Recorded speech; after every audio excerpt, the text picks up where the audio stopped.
Depth of Quran YouTube চ্যানেলের সম্মানিত দর্শক শ্রোতাগণের প্রতি সালাম জানাচ্ছি। আসসালামু আলাইকুম ওয়া রাহমাতুল্লাহি ওয়া বারাকাতুহু।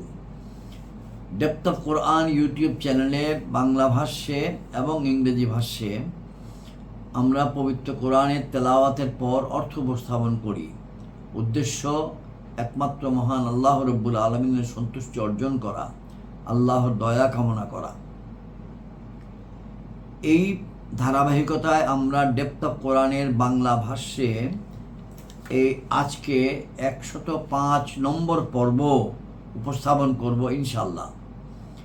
এই পর্বে আমরা পবিত্র কোরআনের সূরা ইব্রাহিমের আয়াত 35 থেকে আয়াত 41 উপস্থাপন করব ইনশাল্লাহ। পবিত্র কোরআনের সূরা ইব্রাহিমের প্রসঙ্গে ইতিমধ্যেই আমরা 3টি পর্ব উপস্থাপন করেছি, সংক্ষিপ্ত পর্ব। আজকের পর্বটিও সংক্ষিপ্ত, তবে আজকের 105 নম্বর পর্ব 105 এই পর্বের বিশেষত্বটা হচ্ছে এই পর্বে আমরা আয়াত 35 থেকে আয়াত 41 যে তেলাওয়াত করব, এটি ইব্রাহিম আলাইহিস সালাম কর্তৃক আল্লাহ রাব্বুল আলামিনের কাছে করা একটি মোনাজাত, একটি দোয়া, একটি প্রার্থনা, এবং সেটা প্রাসঙ্গিক। কখন সেই প্রসঙ্গে আল্লাহ তাআলা বলে দিচ্ছেন, অর্থাৎ সেই প্রসঙ্গে গবেষকগণ যেটা বলছেন সেটা হচ্ছে ইব্রাহিম আলাইহিস সালামের এই দোয়াটি অত্যন্ত হৃদয় কাড়া, মনের গভীরে টান দেয়। আমাদের জন্য দোয়াটা একটা বিরাট নিদর্শন। আল্লাহর প্রতি ইব্রাহিম আলাইহিস সালামের তীব্র অনুরাগ ও বিনয়, ভবিষ্যৎ প্রজন্মকে নিয়ে তার ভাবনা, প্রতিটি আলাদা আলাদা আঙ্গিক বা ডাইমেনশন তৈরি করে। এই দোয়া আমাদেরকে আমাদের নিজেদের দিকে ফিরে তাকাতে শিখায়। আমাদের দোয়াগুলোও কি এমন? আমরা কি আমাদের সন্তানদের আত্মিক উন্নতি নিয়ে দোয়া করি, নাকি আমাদের চাওয়াগুলো শুধুই দুনিয়া কেন্দ্রিক? ইব্রাহিম আলাইহিস সালামের দোয়া আমাদেরকে দুনিয়া ও পরকাল উভয় জগতের কল্যাণ চাওয়ার শিক্ষা দেয়। আমরা আমাদের সন্তান ও পরবর্তী প্রজন্মের জন্য কি নীতি আদর্শ রেখে গেলাম তা নিয়ে গভীরভাবে ভাবতে শিখায়। আমরা কি তাদের অন্তর আত্মার বিকাশ ও সমৃদ্ধির জন্য কাজ করি? তাদের হৃদয়ে ঈমানি বীজ বুনে দেওয়ার জন্য আমরা কি চেষ্টা করি? শুধু নিজেদের কথা মাথায় রাখলে তো চলবে না, ছেলে মেয়ে ও পরবর্তী প্রজন্মকে নিয়েও ভাবা চাই। এটাই হচ্ছে সূরা ইব্রাহিমের 35 থেকে 41 আয়াতে ইব্রাহিম আলাইহিস সালামের সেই ঐতিহাসিক দোয়ার সর্বোত্তম উপসংহার। আমরা এখন তেলাওয়াত করছি, তার আগে দরুদ শরীফ। আল্লাহুম্মা সাল্লি আলা মুহাম্মাদিন ওয়া আলা আলি মুহাম্মাদিন কামা সাল্লাইতা আলা ইব্রাহিম ওয়া আলা আলি ইব্রাহিম ইন্নাকা হামিদুম মাজিদ। আল্লাহুম্মা বারিক আলা মুহাম্মাদিন ওয়া আলা আলি মুহাম্মাদিন কামা বারাকতা আলা ইব্রাহিম ওয়া আলা আলি ইব্রাহিম ইন্নাকা হামিদুম মাজিদ।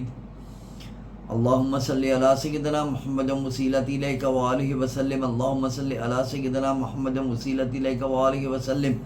আল্লাহুম্মা সাল্লি আলা সাইয়্যিদিনা মুহাম্মাদিন ওয়াসিলাতি ইলাইকা ওয়া আলিহি ওয়া সাল্লিম।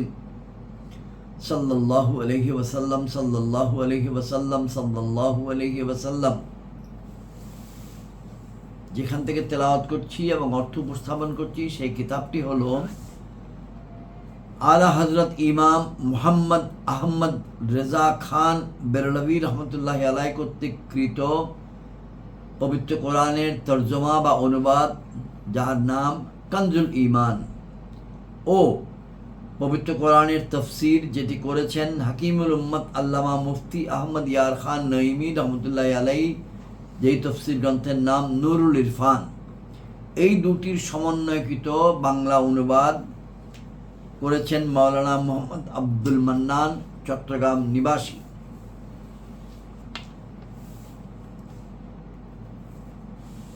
আউযু বিল্লাহি মিনাশ শাইতানির রাজীম। বিসমিল্লাহির রহমানির রহিম।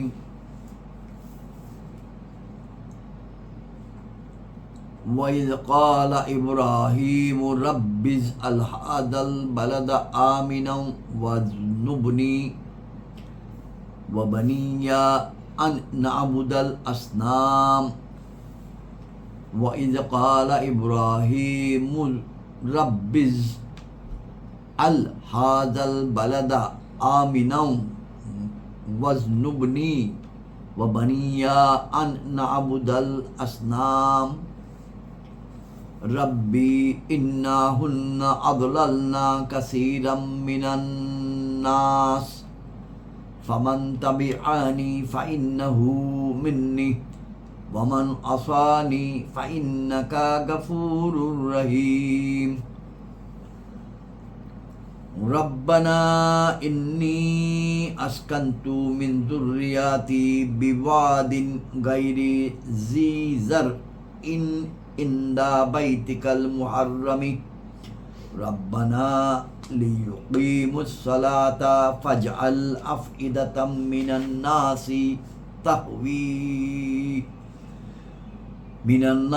تهوي إليهم وارزقهم من الثمرات لعلهم يشكرون ربنا إنك تعلم ما نخفي وما نعلن وما يخفى على الله من شيء في الأرض ولا في السماء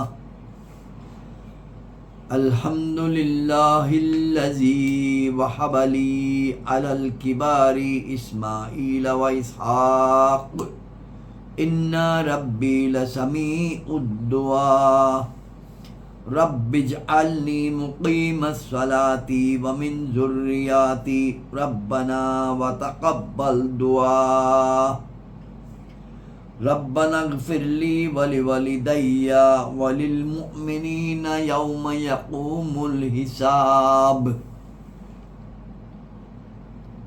ولا تحسبن الله غافلا عما يعمل الظالمون إنما يؤخرهم ليوم تشخص فيه الأبصار সাদাকাল্লাহুল আযীম ওয়া সাদাকা রাসূলুহুন নবিয়ুল কারীম।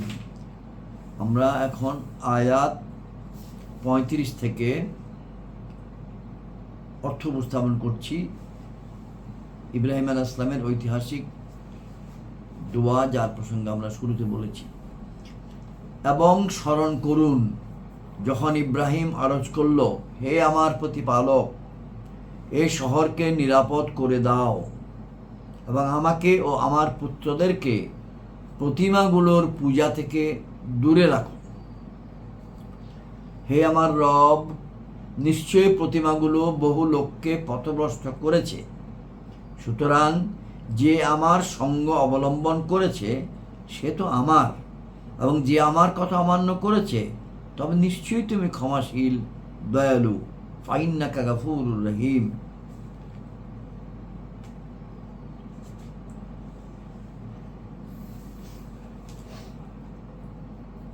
হে আমার রব, আমি আমার কিছু বংশধরকে এমন এক উপত্যকায় বসবাস করালাম। হে আমার রব, আমি আমার কিছু বংশধরকে এমন এক উপত্যকায় বসবাস করালাম যাতে ক্ষেত হয় না, তোমার সম্মানিত ঘরের নিকট। হে আমাদের রব, এই জন্য যে তারা নামাজ কায়েম করবে, তারা নামাজ কায়েম রাখবে।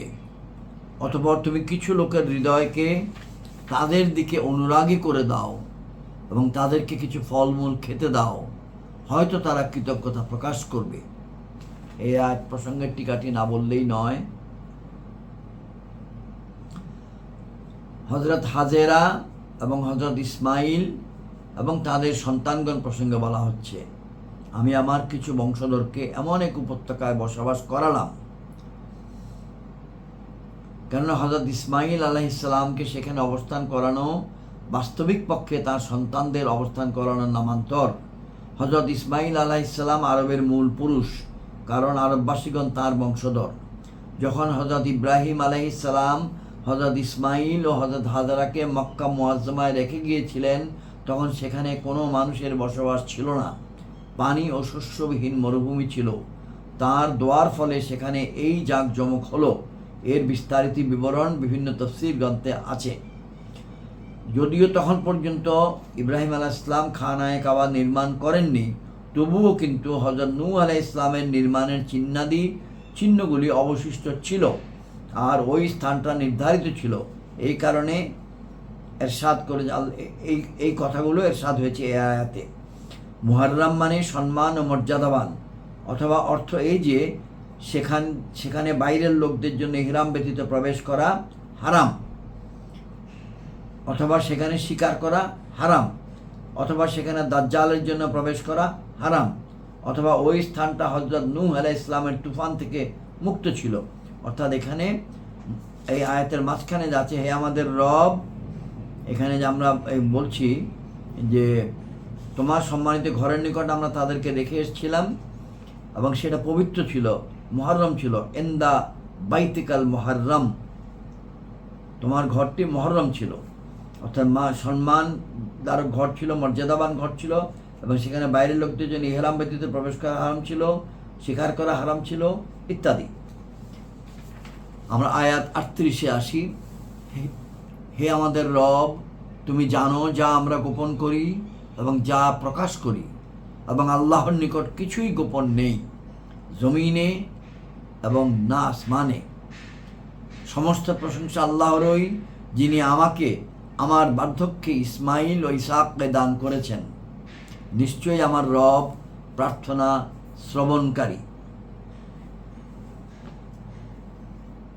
হযরত ইব্রাহিম আলাইহিস সালাম সন্তানদের জন্য দোয়া করে আরজ করতেন, হে আল্লাহ শুনুন, ইসমাউ ইয়াইলা, অর্থাৎ আমিন। যখন হযরত ইসমাইল আলাইহিস সালাম জন্মগ্রহণ করলেন, তখন তিনি এই দোয়ার স্মারক হিসেবে তার নাম ইসমাইল রাখলেন। হযরত ইব্রাহিম আলাইহিস সালামের তখন বয়স শরীফ ছিল 99 বছর, আর হযরত ইসহাক আলাইহিস সালামের জন্মের সময় তার বয়স শরীফ ছিল 112 বছর। হযরত ইসমাইল হযরত ইসহাক আলাইহিস সালাম অপেক্ষা বয়সে 13 বছরের বড় ছিলেন।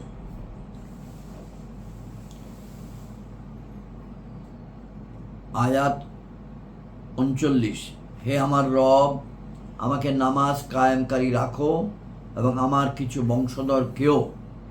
হে আমাদের রব, আমাদের প্রার্থনা কবুল করে নাও। হে আমার রব, আমাকে ক্ষমা করো, আমার মাতা পিতাকেও সমস্ত মুসলমানকে, যেদিন হিসাব কায়েম হবে। আমিন। আমি বাংলায় মোনাজাতটি অর্থ এক নাগাড়ে বিরতি না দিয়ে একবার পড়ছি। হে আমার প্রতিপালক, এই শহরকে নিরাপদ করে দাও এবং আমাকেও আমার পুত্রদেরকে প্রতিমাগুলোর পূজা থেকে দূরে রাখো। হে আমার রব, নিশ্চয়ই প্রতিমাগুলো বহু লোককে পথভ্রষ্ট করেছে, সুতরাং যে আমার সঙ্গ অবলম্বন করেছে সে তো আমার, এবং যে আমার কথা অমান্য করেছে তবে নিশ্চয়ই তুমি ক্ষমাশীল দয়ালু। হে আমার রব, আমি আমার কিছু বংশধরকে এমন এক উপত্যকায় বসবাস করালাম যাতে ক্ষেত হয় না, তোমার সম্মানিত ঘরের নিকট।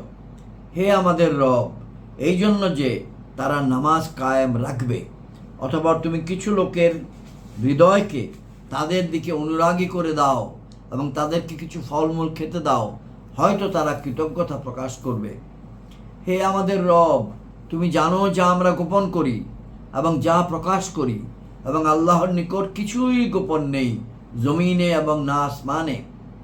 সমস্ত প্রশংসা আল্লাহরই, যিনি আমাকে আমার বার্ধক্যে ইসমাইল ও ইসহাককে দান করেছেন। নিশ্চয়ই আমার রব প্রার্থনা শ্রবণকারী। হে আমার রব, আমাকে নামাজ কায়েমকারী রাখো এবং আমার কিছু বংশধরকেও। হে আমাদের রব, এবং আমার প্রার্থনা কবুল করে নাও। হে আমার রব, আমাকে ক্ষমা করো এবং আমার মাতা পিতাকেও, সমস্ত মুসলমানগণকেও, যেদিন হিসাব কায়েম হবে সেদিনে। আমিন। 105 নম্বর পর্বের আলোচনা এখানে শেষ হলো। আসসালামু আলাইকুম ওয়া রাহমাতুল্লাহি ওয়া বারাকাতুহু।